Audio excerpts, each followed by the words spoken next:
I used to wonder if mindset really mattered. I thought that success was all about talent and skill set, but I came to realize that someone who is great at what they do can quickly be bypassed by someone who is less talented but more confident. Remember this, confidence attracts, but unbelief repels. So if you have a mindset that you are average or that you never get great opportunities, without realizing it, you are creating your reality. Many of the people you look up to, they are not super smart or super talented. You are just as smart and talented as they are.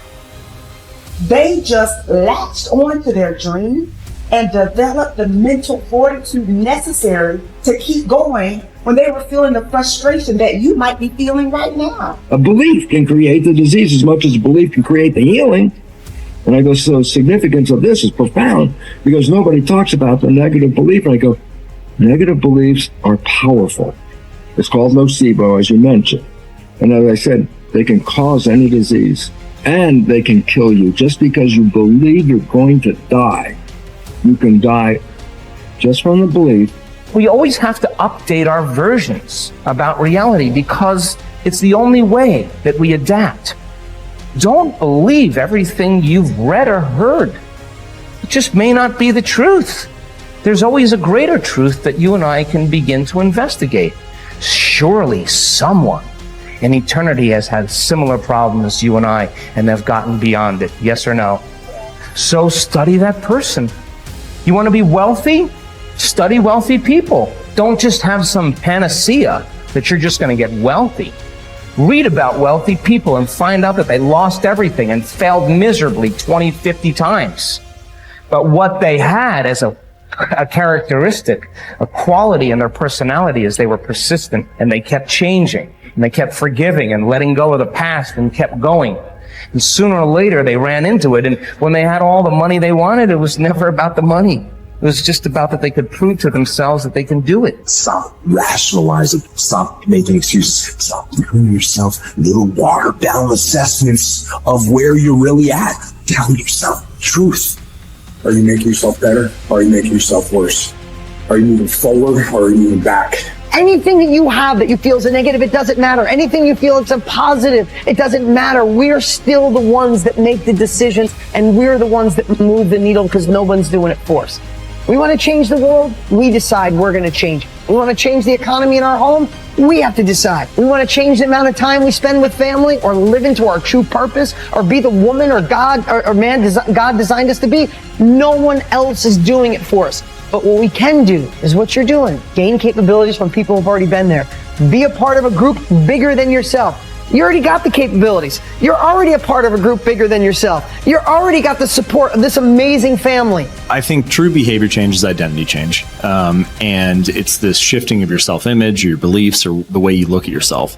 Because it's one thing to say that I want this, and something very different to say I am this. So people walk around with beliefs like that all the time. I'm not a language learner. I'm not good at math. I'm terrible with directions. I'm not good at remembering someone's name. Yeah. And once you have those type of, once you adopt that identity, it becomes very easy to just reinforce that over and over again. And so these three levels that you mentioned, outcomes, process, and identity, all three matter. But I think the key is that you want the direction of change to be in the right way, the right arrow. So if you start with the outcomes, if you start with the result, then you're like, oh, I really want this thing, and here's my plan for getting it. And most people just never think about the identity that comes underneath that. Like they think, I want to lose weight or I want to be skinny, and if I follow this diet, then I'll be skinny. And then they don't really give any thought to the beliefs behind their behavior. But if you start the other way around, if you start at the identity, you say, all right, who's the type of person that could lose weight? Well, maybe it's the type of person who doesn't miss workouts.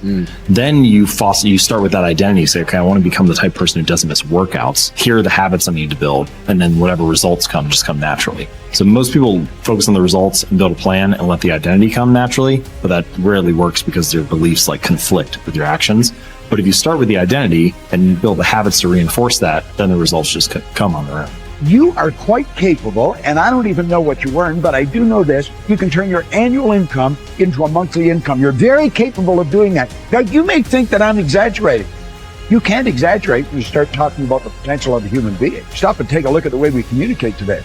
I remember when I was a kid when I saw the first television set. If anybody had told me at that time it was black and white, it was snow, and somebody'd appear on the screen, then they'd go away again. If somebody had said, listen, in your lifetime, you'll be able to put one on your wrist, self-contained in living color.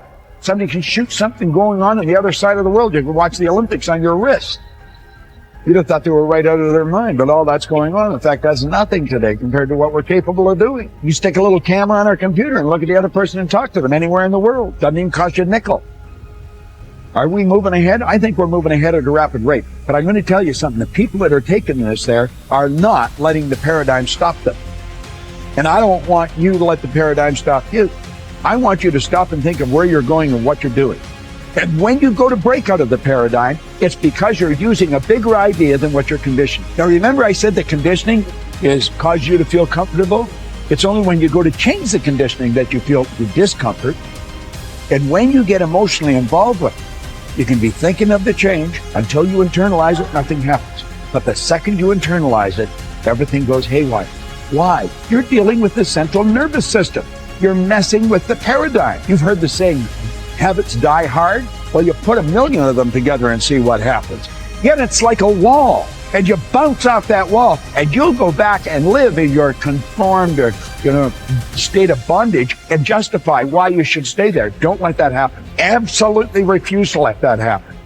If you've got an inspiration to move, to quit your job, to start a business, whatever you want to do, step out and do it. I mentioned in another series that God's gift to us was more talent and ability than we'll ever hope to use in our lifetime. And our gift to God is to develop as much of that talent and ability as we can in this lifetime. The future belongs to the risk takers, not the security seekers. Life is perverse in the sense that the more you seek security, the less of it you have. But the more you seek opportunity, the more likely it is that you will achieve the security that you desire. Whenever you feel fear or anxiety, and you need to bolster your courage to persist in the face of obstacles and setbacks, switch your attention to your goals. Create a clear mental picture of the person that you would like to be, performing the way you would like to perform. There is nothing wrong with thoughts of fear as long as you temper them with thoughts of courage and self-reliance. Whatever you dwell upon grows. So be careful. And this brings us to a very important mental principle called the law of accumulation. The application of this law is a fundamental reason for success in every field, including yours. This law says that every great life or great career is an accumulation of hundreds and perhaps thousands of efforts that nobody ever sees or appreciates. Great success is the result of countless hours, maybe even months and years, of preparation and hard work toward the goal of becoming very good at what you are doing. This law of accumulation says that life is very much like a balance sheet with both credits and debits. Every time you do something positive to enhance your abilities and to improve your life, you get a credit on the credit side of your ledger. Each time you waste your time or neglect to take advantage of an opportunity to learn and grow, you get a debit on the debit side of your ledger. Here's the key. Everything counts. Everything that you do or fail to do is written down and totaled up on your balance sheet. Everything that you do or fail to do counts in some way. Nothing is neutral. Everything is either moving you toward a better life or moving you away from it. Everything counts. A successful, happy, self-confident person is an individual who has consciously and deliberately built up a lot of credits on his or her balance sheet. An unhappy, negative, or insecure person is a person who has a lot of debits on his or her balance sheet, because the only things that count are your actions. It seems that every positive and constructive action you engage in adds up and increases your levels of self-confidence and self-esteem. The law of incremental improvement, perhaps the most important corollary of the law of accumulation, is what is called the law of incremental improvement. This is really the law that explains how you move from wherever you are to the top of your field. This is the law that explains all great success in America or anywhere else in the world. This law simply states that a person becomes good at his or her chosen field by improving incrementally, continuously, over a long period of time.